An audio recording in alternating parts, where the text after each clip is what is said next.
Did you hear about the AT&T hack today? Yes. Every text from 2022 has been leaked. Does that include pictures too?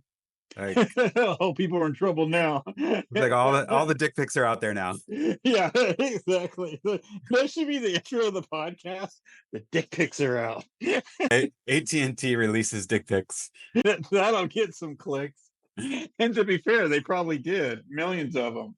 right? How much of that is online now? This is the biggest hack since Ashley Madison of personal information. I mean, hackers are gonna use AI to scour through that, find leverage points to extort people, and start calling people up and be like, I know what you did in 2022. And guess what? I noticed you didn't have a mask on in 2022. Right? Yeah. Yeah, it's just the truth. I think what is AT&T going to do? That's the question. They're not going to do Because anything. They're going to do what they did last time. They're going to send out a letter saying, oh, shit due to happens. a breach, let us assure you that we're going to do credit monitoring and all this BS that they have to do for the law anyway, and act like they're doing it out of their, Because they're so yeah, altruistic and they're so concerned about this is security. what we're going to do for you because we care about you. No, it's because you're doing the least amount you have to comply with the law. Exactly. We're going to send this message out after the fact. If you really gave a shit, because AT&T has the resources, it never would have happened in the first place. You think about the internet was built on AT&T's backbone. Back with Ma Bell, Pac Bell, they have the resources. Yeah, it's a company that's too big and they don't have any control from the top down. It seems like they are unable to secure their data in any fashion. They don't even know how they lost the 76 million people records from here. They couldn't even figure out how they got breached. So I mean, I have no trust in AT&T, and I don't either. I don't have them on any level. The only thing a few things I can say about AT&T. My dad used to work at AT&T. Just full oh really? disclosure. Yeah, he hired from AT&T, and it's just so big. His whole job was doing reports for executives. So he knew MySQL really well. He knew any sort of relational database. He knew how to run them really well. Mm-hmm. So his whole job at AT&T, and he's retired now, so I won't get him in trouble, was just to run the reports for the C-suite. And Right. then They did the and it's just TPS reports. exactly, and TPS reports. That's what he did for a living. So I think AT&T and some of these telcos are just so big that and they have so much data they just don't give a shit. Yeah. And Or that's they're why not, people they need. can't keep up. Yeah, they can't keep up. A lot of departments are siloed, but I do think there is a portion of giving a shit because these companies are so big, they can just pass the baton to the next guys. You got to pass that on to the cybersecurity guy, and the cybersecurity guys have no clue what you're talking about. It always falls back to some guy, some poor guy that just gets all the blame. And it's so annoying to change your phone service that they just figure, whatever, we'll just send out a letter and offer free credit monitoring. But I think this is really going to send out ripples if what I think is going to happen happens with people getting extorted. I mean, with the Ashley Madison hack, they just did that Netflix special. I mean, people were like offing themselves because they were so Yeah, embarrassed. that's horrible. Yeah, it was really horrible. But people couldn't live with themselves. So do the crime, you got to pay, right? Not that you should kill yourself. I do not think you should do that. For the record, For the record, but like live your everyone is truth, right? So and I'm probably involved with the AT&T breach because think how big that is. I don't have AT&T, but I'm sure my information's in there somewhere. It has to be. yeah, you were texted by people from AT&T, right? Right. Text back and forth. So there's nobody that's going to be unaffected by this. Especially those nice people that kept asking for my username and password to my Coinbase account. Right? Like, It's all good. and how many times did you text your wife the password to your Amazon account or something like that? Oh, I'm guilty. There's a lot of that out there as well. So I don't know what's going to happen with all that data. I mean, people should be just aware that it's out there, and they should have already changed their passwords like 50 times. We go through this every day. I'll talk to people and they don't understand the data is the business. And I'll just preach this day and night. They think cybersecurity is boring. boring. They think cyber insurance is boring. Tell you what's not boring is having your wife seeing everything that you had with AT&T for the last 20 years, because that's not going to be boring. She's going to call you out on your bullshit. So Right. maybe you should consider securing your shit. Yeah. Oh.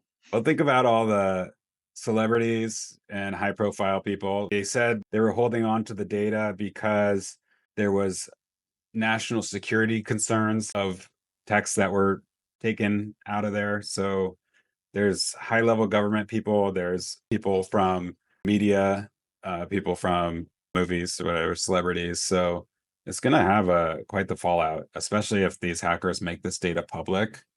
And you saw how they did it with Ashley Madison. They made the data Hmm. public, and then different hackers or people on their own used that data to create like search function, and it was pretty much accessible to everyone, even though it was technically on the dark web. They basically democratized it. Hmm. I could see something happening where you just put in your name, and then you can see all your texts that are out there. Yeah, so that's going to be pretty effed So up. couple things that just crossed my mind right here. AT&T is now the Jeffrey Epstein Diddy of telcos. So you're doing business with AT&T. It's like doing business with Jeffrey Epstein or We're all going to be Diddy. on AT&T Island. Yeah, they're on the AT&T island. Oh, and then the other thing too is like think about when they authenticate your account. Let's say someone's using Tinder. I mean, that's how I met my wife, by the way. I met her on Tinder, Okay. and they would have that information because that's how it authenticated, and then it would also authenticate Facebook. But like, Facebook's is just a whole different thing. It's like it's pretty much just giving the bad guys your info right away when everyone puts in there. When you first saw Facebook, I'm going to digress a little bit. When you first saw Facebook, did you say, "Oh shit, all the information here is real"? What do you Think mean? way back, Joe. Well, prior to Facebook, they had MySpace where people would have like pictures of the dog and then have fake birthdays and addresses. Uh-huh. And then when this is why the Zuck made so much money because everyone was putting in the real information. I told you that's kind of digress, like my attention's going off. But it's Got the that. same thing. Like when it came out, it's like the address is correct, person's name. They even had like people's date of birth, and they've Mhm. toned back, but it was bad. Yeah, I mean, So they still have birthdays on there, and a lot of people share their birthday on Facebook, so they can get wished happy birthday. I mean, I kind of liked it when I got wished happy birthday. I don't care I was anymore. born in 1987, by the way. That's what I put on Facebook. Makes me feel good. Oh, nice. You look pretty You're young for a burn 37, victim. and you don't. Hey, I'm aged a bit. No, not at all. All right, but there's another things out there like Choice Healthcare, True's Healthcare. And then there's the Black Hat. That one was interesting. Spoke Change Healthcare. And I don't know if we talked about this earlier for a recording or not, where we talked about how the bad guys are screwing each over with the data that they're stealing from all the healthcare companies. Right, right. No, I don't think you did. Yeah, that one's interesting too, with like Black Cat stealing that much data. They get their ransom paid, or like a subsidiary Black Cat does the hack, and then they don't pay Black Hat, and it's just I don't understand. It's like playing three card money. Like they're now we got to the point where these companies are just throwing the money away. $22 million, by the way. They have no idea who it's given it to, and it ended up not being the people that were responsible for the Right. hack in the first place. Yeah, they seemed a little desperate to pay that. I mean, it's a $99 billion company, UHC, United Healthcare. Hmm. So that's a drop in the bucket for them. So if they could have gotten systems back online, that would have definitely been a good thing for them to do in hindsight. Unfortunately, it didn't happen that way. The affiliate of Black Cat did not pay Black Cat, and it didn't matter that they paid the 22 million. Yeah, I think most people don't understand that there's like the Black Cat, which is a manufacturer of the malware, and they hmm license it just like a software corporation to the affiliates who are actually doing the hacking. And the affiliates, they may not even be the ones that access Ascension. There's also data access brokers. So there's companies that all they do is get access to these hospitals or companies, and then they sell the access to, the highest bidder.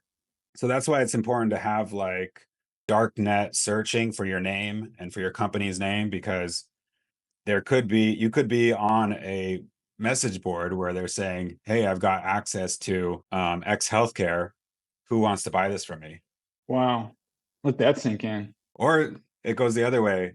Somebody puts up a bid saying, I need access to Change Healthcare or a healthcare company with, over 1,000 employees.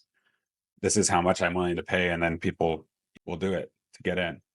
I mean, the Ascension healthcare hack, which was last month, May 8th, 2024, they were spearphished. So Hmm. spearphishing is a specific personalized way of phishing. So they know enough information about you in order to target you directly by using some kind of name of your boss, or maybe they've seen your email and the way that you sign off on emails, or how your boss signs up on their emails, so they can get in. Or maybe they had access to one of your vendors emails and they're able to spearfish you that way. And they're really efficient. Like, I've gotten a few of them, and it has the branding from the company. And the only thing is I'll do is I'll look at the domain, and it'll be like a Gmail account, Hotmail account, but everything else looks the same. It's Mhm. not like back in the day where you get an email as like the Nigerian princess or something where like from Boris and half the words are spelled wrong. They Right. look really professional. They're getting really sophisticated. So, I can't put fault on anyone that clicks on those. It's just you have to protect themselves. I'm coming from the perspective that someone is going to click on it and I'm going to click on it. I'm not overly sophisticated where I'm going to know. So what am I going to do when that happens? Mhm. And that's why I like some of the things they look at DNS, and there's lots of companies out there like Mindcast and what have you that prevent it. But yeah, that's definitely something that's going to happen because they're just so sophisticated. The phishing attacks as well. It's just the world we Let's live talk in. about that a little bit. Companies like Mimecast that do like DMARC and anti-spoofing services. Can you explain how that works? Essentially, what they're doing is they're doing everything on the DNS level. So high level, the computers, the internet works on numbers. And then it'll see when they use the DMARC, it's basically protecting your domain. So before it ever even hits your domain, these companies will be go, oh no, no, no. They're spoofing into the domain. So they're hitting the issue before it goes to the end user. And high level, essentially that's what they're doing. And that's what makes them so useful. And I just mentioned Mindcast because that's top of mind. That's the biggest one, but it's really efficient. And what they do is once they see, hey, this email is being spoofed, the domain is wrong. And I take a step back. Everything still runs through DNS. Like the internet hasn't changed since the 70s. It's still TCP, IP protocol, DNS, and what have you. So the good thing about these companies is they'll block those emails knowing that the DNS is resolving to the wrong domain. Hmm. And then they could also see the IP addresses because there's jumping to another rabbit hole, all these blacklisted IP addresses when these people spam, and they see that as well. And then they quarantine it as opposed to a traditional antivirus where the end user downloads the virus, downloads the email, and then releases all the information, goes, oh shit, and then it's too late. Right, right. That's interesting. Yeah, so somebody like can't use like c3insurance.com if we have this service instated. They can't spoof that. Well, they can spoof it, but they can't send out from it. If someone has this kind of service, they'll see, oh, this thing was spoofed. It's really easy just to do, say, c3insurance.net or whatever, Hmm. and then just make some variation. That's usually what they do. Hmm. But with these systems like Mindcast, Use because they the can, like different A. yeah, exactly, or use a different A, and it just takes a trained eye, honestly. But Mhm. these services will see that and they'll say, oh, this is not right. This one variable is wrong. Especially, and you notice the way they word those emails. I had one at my former job where it looked like it was coming from my boss, and he was very direct and quick. And the email was like very quick and direct. It's like, hey, I'm in this location, I'm out of country. I just need you to send over my username and password or go use Signal. It's like Mhm. that's something that a CEO would say. Mhm. I just looked at it for a minute. It's like, oh shit. And then I went into Signal and said, "Hey, did you just request this?" She's like, "No." So yeah, they're good. They're very good. And it happens more than you think. I work with a lot of companies to do their cyber insurance, and there's always a question like, "Have you been hacked before?" And like 25 to 50% of the time, somebody says, "No, we haven't been hacked, but one time, one of my assistants, transferred $90,000 over to some Nigerian prince because they thought it was me." Did I tell you the story that it actually happened to our company where No. it was a smishing attack, which is a text message phishing attempt, and somebody spoofed the owner's phone number and said, "Hey, we need these gift cards for the holiday party, you know, Mm. because it was around Christmas. Can you get them for me?" And she went to the store, bought the gift cards. He's like, "Oh, I need the numbers and the pin," and she gave all that over to him. Oh It was no. only How much like was it? $500, but Oh, that still, could have been a lot worse. yeah, yeah, it could have been worse if Lesson they were learned. more sophisticated. And But another red flag is green card. They always says, "Hey, can you go to the 7-Eleven and buy a green card?" oh, what are those? Those are the cards that's as good as cash. And then they found these in the prison system. This is what the prisoners would use too. It looks like a phone number, but it's actually a number that you can use on the green card system. And then it's like Cash App, and it's just a series of numbers. You can put them into a phone.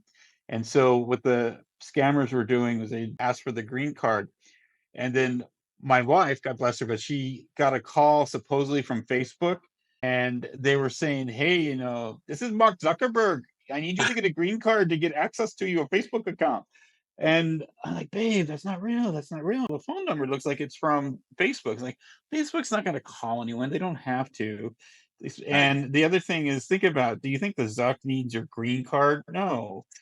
But they just randomly pick people. They had one too here in San Diego with SDNE. I was getting calls about like, "This is SDDNE. We're going to turn off your electricity and let you go get the green card, and you give us the number right now. Go to the 7-Eleven." But it didn't work on us. Like, this is comical. They're hitting elderly people now too, a lot. So Yeah. there's the phone, Yeah, it there's seems like email, once there's you a lot get of a them. oh, sorry. Go ahead. No, I was just rambling about how different methodologies that they can use. It's really interesting how like you it's interesting how you get over a certain age and you're more prone to fall for scams. And I've seen it. There's like a threshold of how old you get, and I don't know why, but it's everybody once they get to a certain age is like more prone to getting scammed. I don't know why. It's like your dad or your mom, they're constantly being scammed, and I don't know what to say to them. Just like, don't click. Nobody's going to call you. Never send anything over the phone. Yeah. There's never give anyone your password. I mean, I even probably fall for more things than I used to. I almost clicked on a Oh. link for a free cooler, Dick's Sporting Goods. I was like, I want a cooler. I want a Yeti cooler. I All always I had wanted to one do of was give my these. social and date of birth, and I got a free Yeti cooler. So close to clicking. I'm gonna go buy one. Yeah, just buy one. But to your point, my dad has a landline, Hmm. and he's married, and they're both in their 80s, and that damn landline just rings all day long. If it's not, it's like political campaigns, religious stuff. It's just like, holy shit. If you want to see a good social experiment, go to some senior's house that has a landline and just have the conversations with all the scammers that call into that landline. Yeah, it's it's horrible that they pick on our most vulnerable. Going to change healthcare. Um, that hack is going to cost them over almost $2 billion by the end of the year, according to the Ouch. CFO. I mean, that's like almost 2% of their total value, which is going to hit their stock price pretty good already, but it could even be worse. I don't know how insured they were. I'm sure they had insurance, but I don't think they had $2 billion worth of insurance. Mm-mm. Have you seen the stuff on Ascension Health? No, can you talk to me a little bit about that? Yeah, so they're like a nonprofit health network with 140 hospitals, 40 senior living facilities in 19 states. And they were completely wiped out on their computers and they had to go to all paper records and fax machines. Ouch. They were rerouting ambulances. Doctors and nurses are couldn't look at patient records, so they were giving the wrong medications. Um, Lab results, they had to do them over again. They couldn't find any lab results. And talking about pretty serious stuff when you give the person the wrong medication because you don't know they're allergic or have some type of reaction to it, and you don't have those records to say don't give them this pain medication versus this pain medication. And I saw a statistic that 20% increase in mortality rates if somebody gets hacked that's a medical hospital. So like 20% more people die if they're hacked just because they don't have access to the patient records. And it's That's pretty much, horrible. yeah, it's horrible for them in so many ways because the nurses are running around with their head cut off. Super stressful. Everyone's working longer hours. They're trying to figure out like how new SOPs because it's changing daily. So these hackers like Black Basta, they should be, not just locked up. They should, you know, go to get taken around back because they're actually causing deaths. Mhm. It's definitely something to be taken seriously, and there needs to be more consequences. I was thinking about this today too. I know you got a hard stop, but I was thinking about, like, the FBI, like, a lot of times when I talk to customers, they say, "Well, there's the FBI and they can help us," and it's like law enforcement's overwhelmed, and how much do you think the FBI is gonna do? I mean, there's how will they prosecute? And it just takes forever. Hmm. Um, I think people have to realize that they're on their own. And the more difficult you make it to get compromised, you just reduce the probability of it. And I'm not saying you'll never get hacked, you'll never get compromised, but you just have to think about it. I just can't put my shit out there. And everyone does. There's people out there running old end of life firewalls, the old Cisco ASA 5510s and what have This you. is And no they're just, bleed vulnerability. yeah, they're just out there on the internet. And it's like, come on, guys, anyone can do that. Another one Yeah, too that's that what happened to Comcast. Actually, it was the Cisco bleed. They lost 36 mhm. million people's data. Uh, Just simple things like that, not using end of life hardware. yeah, and companies need to plan on being hacked too. They need to have a plan for when they get hacked because really it isn't if but then to work through that and war game it by doing tabletop exercises, going through what do we do if we have to go to paper records? What's our standard operating procedures? Do we have a backup network? Especially for hospitals, they should have more contingency plans. They have backup power, right? They all have UPS systems and generators, So but they should have a backup network, you yeah, know? there's lots of like they should have a disaster recovery plan in place. And, and essentially what would happen in that case is once they get compromised, they could roll everything back before they got compromised, and then they could be up and running. When these situations, a lot of it is always after the fact. If they had a DR situation, a DR plan in place, if they had like what you just described, as far as like I call it like a dead man policy, like what are you going to do, or a key man policy, it's like the same thing. Like, hey, this person died, now what? And well, now your data's gone, now what?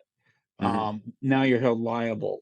And so, yeah, it's just you can mitigate the loss and you can mitigate the damage on what's going to happen. You just have to be realistic, stoic almost, and just accept the fact, hey, this is going to happen to me, especially if you're Right. in healthcare. Yeah, and you have to have, like you said, a plan. You probably wanna assign somebody to be like your communications person, so some CTO is not talking to the press when he doesn't know how to talk to the press. A lot of different ways you can mitigate that risk at the end of, a hack. Of course, having insurance is really important as well because they can kind of take you through the entire process. But with that, I gotta go, man. This was really fun. I'm glad we got to chat it up here at the Ransomware Rewind podcast. Don't forget to like and subscribe. Smash that like button. Comment below. Got it. You have any good stories or interesting facts about healthcare and hacking. And we will see you later. Anything else, Mike? No, I'm good. This is fun. I enjoy these. I'm gonna do them more often. I'll leave it at that. Absolutely. All right, guys, stay safe out there. Take care.